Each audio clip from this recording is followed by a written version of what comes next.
Welcome to the Explainer. Have you ever stopped to think about why for some people sports are just a massive part of their life, but for others they're completely out of reach? Well, today we're going to dig into some of the hidden social forces that create what is a really uneven playing field. All right, so here's what we've got on deck. First, we're going to take a look at the whole playing field, get a sense of why it's so uneven. Then we'll zoom in on the specific barriers. We're talking gender, age, wealth, ethnicity, the whole shebang. And to wrap things up, we'll see how the rules of the game are finally starting to change for the better. All right, first up, the uneven playing field. Before we get into the why of it all, let's just lay the groundwork and see what this imbalance actually looks like, and honestly, why it matters so much in the first place. I mean, it seems like a simple question, right? Why do some people play sports and others don't? You'd think the answer is just personal choice. But the reality?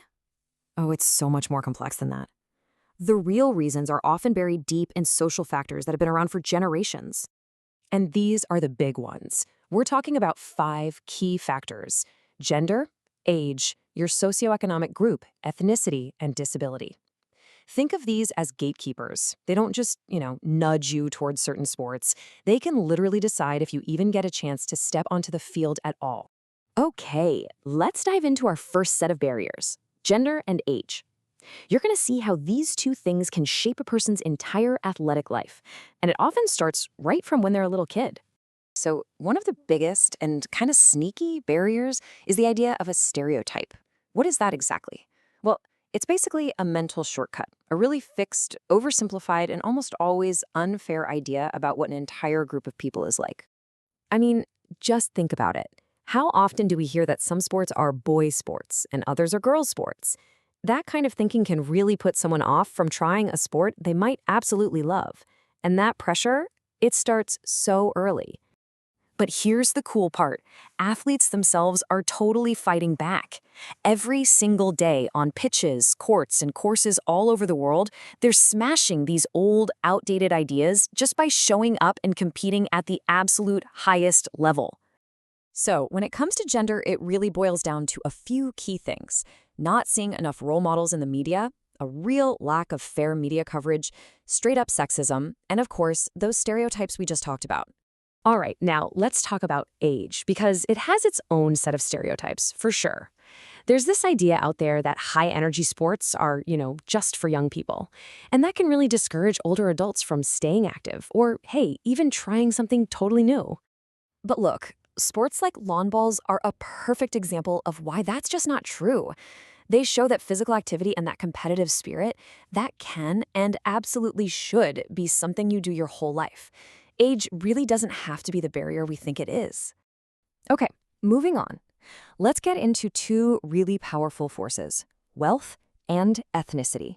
And what's interesting here is how they often cross over, creating hurdles that are less about who you are as a person and more about, well, where you come from. Let's start with this term, socioeconomic group. It sounds complicated, but it's really just a way of grouping people based on their income. And this has a huge impact on what sports are even on the table for you. Because here's the thing, it's not just about being able to afford, say, an expensive tennis racket. It's also about having the extra cash for club fees, being able to get to the facilities in the first place, and honestly, just having enough free time outside of work to even do it. Cultural background is a big one, too. You see, stereotyping can actually push certain ethnic groups towards some sports and away from others. It's this practice sometimes called channeling, and it basically creates these invisible walls around certain activities. And this is where things get really complicated, because none of this happens in a bubble, right? It all gets layered on top of each other.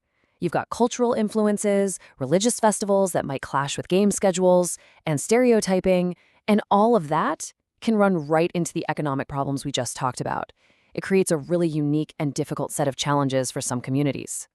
Okay, last but definitely not least, let's talk about some of the most fundamental barriers of all, those related to disability and just simple access to the places where sports happen.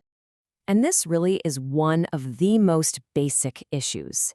I mean, think about it. Someone can have all the passion, all the talent in the world, but if they physically can't get into the gym or the pool or the clubhouse, well, their sports journey is over before it even has a chance to start. But it goes way beyond just a ramp into a building. We're talking about things like media coverage or the serious lack thereof. Think about how powerful it is to see role models who look like you succeeding on the world stage. And what about the need for sports to be adaptable, for clubs to be truly inclusive in how they act, not just in how they're built? Every single one of these is a huge hurdle. Okay, so we've talked about a lot of pretty serious challenges, but this is not all doom and gloom. Not at all.